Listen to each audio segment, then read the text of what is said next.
And hi again, I'm Dylan Black. It's Friday. The weekend is here. Back to school is pretty much here as well. Back to school means back to school, the routine that you got to deal with, and you got to keep things fresh. And who better to keep things fresh than the mom in the know to give us some tips? Julie Findlay.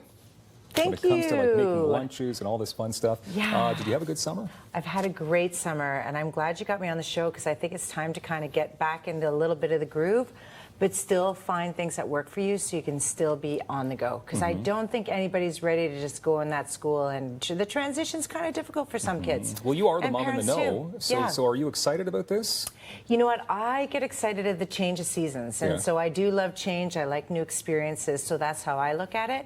But if you ask my son Jackson, he'd probably be like, "Oh, I'm kind of busy, don't have time for school." So yes, there's different strokes for different folks. Yeah. So it is a busy time of year, obviously. So how do you keep it fresh when it comes to all this amazing food? You know what? If I can give all parents a tip, if you want to get your kids involved in eating and finding new things, bring them to the markets with you. Like, have you brought your son to the market? I have not done that yet. Okay, you know what? You don't need to worry because I'm sure he eats everything. But the idea is the vendors are there, all the farmers are there. You get a chance to talk, and they're so ready to give you something to try. Like, we're going to be doing a plum and nectarine crisp in a few seconds, and I got a chance to try the different types of plums that are grown in Ontario. And same with the peaches, and corn is abundance. But of course, I didn't bring corn today. But everybody should know corn is a high five for sure. Well, let's get to it. And you're talking dessert first, is that what you you're know saying? what? I'm going to go dinner first, if that's okay. Dinner. I know you like dessert first, well, you mentioned and we can. That first, I know. Okay, I'm going to get the slow cooker pork going. So Ontario pork is in abundance.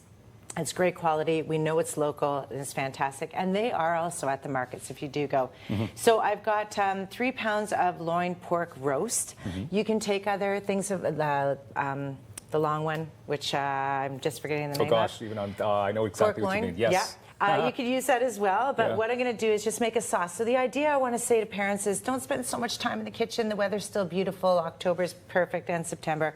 So I've got a jar of chili sauce. They're mostly sold in 455 milliliters. And I'm going to add a 1/3 cup of grainy mustard. I'm going to add a 1/3 cup of Ontario honey. So you've got a little bit of the sweet, and you've got a little bit of spice in there from the mustard.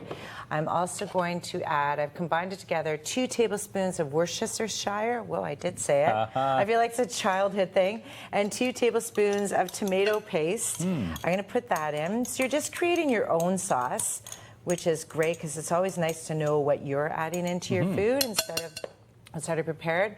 Ontario garlic, oh my gosh, if you can at least just get to the market and get that, it's so delicious.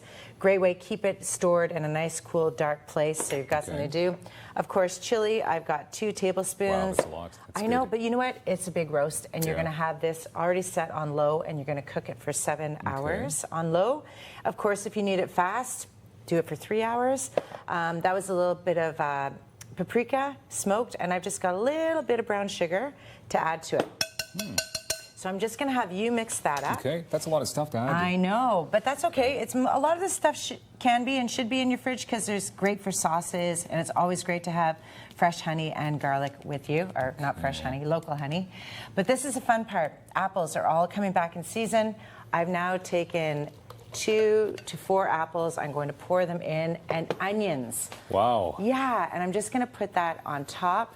You don't need to add any liquid because we have our sauce. So I've taken 2 onions and a cup of apples. I'm going to pour this sauce in, and I'm going to have it cooking for 6 to 7 hours. If you have a slow cooker, do it for what you need, and it just keeps warm for the rest of the day. Okay, all so right. Now on to dessert. Yes, because we have about 3 minutes left, and I know that it seems like you have a lot of food. So you've got all this. This is your pulled pork sandwiches. You could do this. You can add your green onions. Of course, local cheese is fantastic too. Looks good. And this is great for dinner, and then you could do it for lunches, add it to salads the next day. That's the best part, right? You make a lot because the next day you can use it. Yes, absolutely. It can go in everybody's lunches. So this is a pear and nectarine ginger crisp.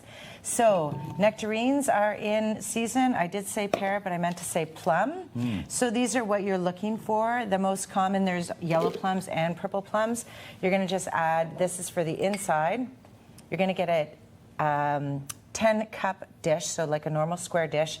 You've got half a cup of sugar, 2 tablespoons of flour, and a little bit of ground ginger. We'll do that a little later. But the topping, which I love, is I have candied ginger. So this one I got in squares, and I'm just going to... Sticky. It is sticky, but it is so delicious. In fact, if you want to try that right now... Just what? Yeah, the just... cookies? Yeah, no, this. dude, let go of the cookies. You want the cookies first? I know. I want it all. The crisp. Okay. You're going to tell me there's a different taste to it. Can you taste the ginger in that? That's from the candied ginger. So it is very unique tasting compared to what I thought it would And taste this is just a topping that I'm making that has the candied ginger, a half cup of brown sugar. We've already had a cup of flour. And then I will let you eat your cookies, your ginger cookies. I brought you some extras. So you're going to go to the store, get ginger cookies. They have them gluten-free or not. And you're just going to pulse them so they turn into a crumb. Or you can get cookie crumbs. You're going to mix that together and then fold in a little bit of butter. And then that's going to be your topping. Of course, I put the pan aside because I wanted to serve you some. But literally all you're going to be doing after you cut in this butter is put your fruit in the bottom of the pan, like this, have it all mixed together.